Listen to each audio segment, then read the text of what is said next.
Hey everyone, in this video, let's take a closer look at Genspark AI. In order to do so, here we are at genspark.ai. And as you can see here, once we get started, we can ask anything, create anything.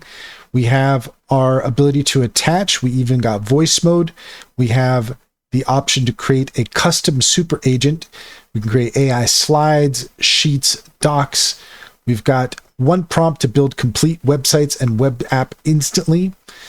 One prompt to design anything from posters, flyers, logos, t-shirts, social posts, and more.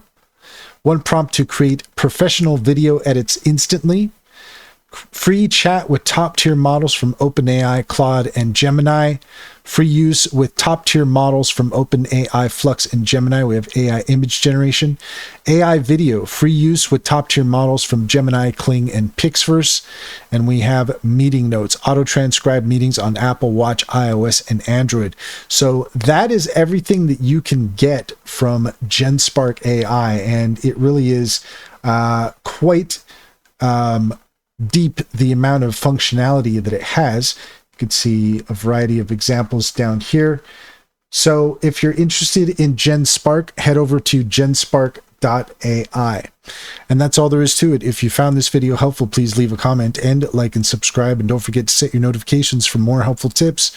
Also, if you take a look in the description, you'll find a link to our link tree. There you'll find our socials and our top AI recommendations, including Sintra. Sintra is a fantastic business strategy tool that gets to know you and your business, offering tailored insights to help you succeed. Check out our YouTube playlist all about Sintra, and if you use our referral link, you can get 60% off your first month subscription. Finally, if you're interested in an online bank, check out Simply Financial. If you use our referral link, you can get $50 to open an account, and if you refer your friends and family, you can get $125 per referral. It's a great deal. Can personally vouch for it. Check to see if it's available in your area.